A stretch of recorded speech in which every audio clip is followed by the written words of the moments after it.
ఇవాళ బంగారం ధరలకు సంబంధించి బిగ్ డేగా చెప్పుకోవచ్చు. ఎందుకంటే అమెరికా ఫెడరల్ రిజర్వ్ వడ్డీ రేట్లపై కీలక నిర్ణయం తీసుకొనుంది. అయితే వడ్డీ రేట్లను స్థిరంగా ఉంచుతుందా, పెంచుతుందా, లేకుంటే తగ్గిస్తుందా? ఈ నిర్ణయం అనేది మాత్రం బంగారం అలాగే స్టాక్ మార్కెట్ల మీద కూడా కీలక ప్రభావం చూపబోతోంది. ఈ అంశాలపై మనతో చర్చించేందుకు ప్రముఖ ఆర్థిక నిపుణులు అనిల్ కుమార్ గారు ఉన్నారు. అట్లాగే మన సార్ ఉన్నారు. ముందుగా అనిల్ గారితో మాట్లాడదాం. నంది రామేశ్వరరావు గారు కూడా ఉన్నారు, అనలిస్టు. అనిల్ గారు, గుడ్ మార్నింగ్ అండి.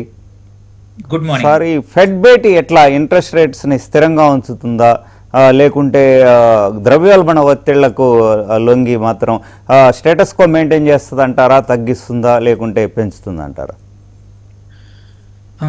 సో అది ఒక మల్టీ మిలియన్ కూడా కాదు, $1 బిలియన్ ప్రశ్న. ఇప్పుడు ఈరోజు రాత్రి అమెరికా ఇది కాలమాన ప్రకారం చూసుకుంటే దగ్గర మధ్యాహ్నం, అంటే వాళ్ళకి 2 గంటల కంటే మనకు రాత్రి 11:30కి ఈ యొక్క నిర్ణయం అనేది వెలువడుతుంది. ఇప్పుడు కరెంట్లీ ఉన్న రేటు 3.5 నుంచి 3.75% దగ్గర ఉంది. ఎవరైతే కెవిన్ వార్ష్ చైర్మన్ ఉన్నారో, సో ప్రాబ్లీ రాత్రి 12 గంటలకల్లా ప్రెస్ కాన్ఫరెన్స్ ఉంటుంది. ఇందులో కొన్ని థింగ్స్ ఏంటంటే మాత్రం ఇది ఎకనామిక్ ప్రొజెక్షన్స్ వచ్చాయి. దాని ప్రకారం చూసుకుంటే ప్రాబబ్లీ ఈ క్వార్టర్ ఫెడ్ రేట్లు యథాతథంగా ఉండే అవకాశం నియర్లీ 66%, అంటే 66% వరకు సేమ్ మెయింటైన్ చేయొచ్చు. కాకపోతే సెప్టెంబర్ క్వార్టర్ నెక్స్ట్ టైం మాత్రం పెంచొచ్చు అనే ఎక్స్పెక్టేషన్ చాలా మందికి ఉంది. అంటే 66% ప్రెడిక్షన్ ఉంది. సో ఈ లెక్కను చూసుకుంటే మీరు చూసుకుంటే ఈసారి 5వ సారి కూడా ఫ్లాట్ గా ఉంచబోతున్నారు అనే సంకేతాలు మాక్సిమం ఉన్నాయి. కాకపోతే ఏంటంటే అక్కడ ట్రంప్ నుంచి ఇంట్రెస్ట్ రేట్స్ తగ్గించాలనే ప్రెషర్ ఎక్కువగా ఉంది.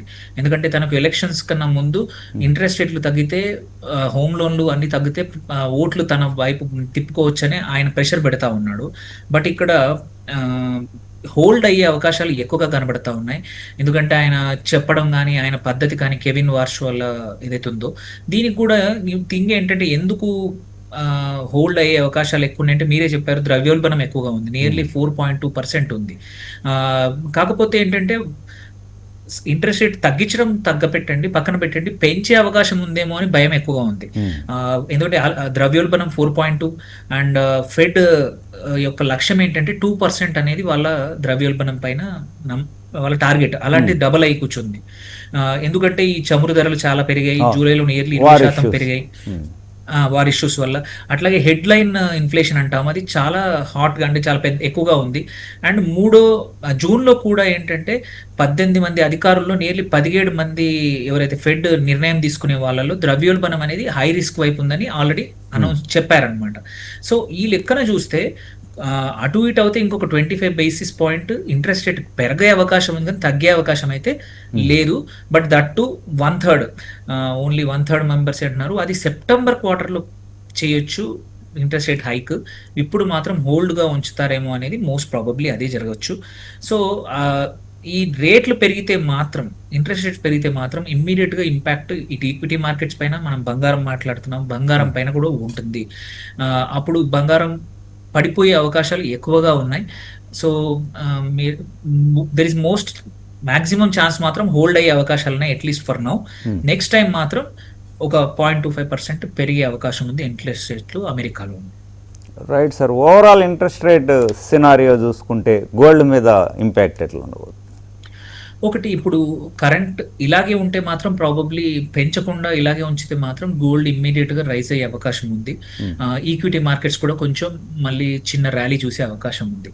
అదే ఒక 25 బేసిస్ పాయింట్లు రేట్ పెంచారంటే మాత్రం అప్పుడు మాత్రం తక్షణంగా మాత్రం ఇటు డాలర్ ఇండెక్స్ మీద కానీ, అటు మన అమెరికాలో డెట్ మీద ఈల్డ్ పైన కానీ, అండ్ వాల్ స్ట్రీట్లో కూడా కొంచెం అమ్మకాలు జరుగుతాయి. ఎమర్జింగ్ మార్కెట్ల నుంచి కూడా క్యాపిటల్ అవుట్ఫ్లో పక్కా అవుతుంది. అంటే మన మార్కెట్ లాంటివి మళ్ళీ అటు యూఎస్కి వెళ్ళిపోతాయి ఇంట్రెస్ట్ రేట్లు పెరిగాయంటే.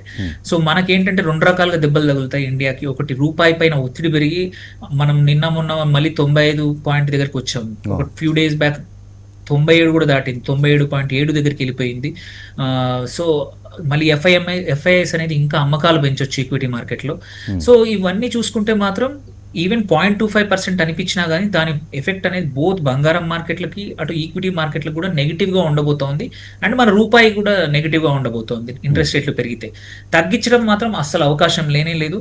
సో, తగ్గిస్తాననే హోపు వద్దు కూడా బంగారం అంటే అది దాన్ని పెట్టుకోకపోతే మంచిది ఇంట్రెస్ట్ రేట్లు తగ్గుతాయని.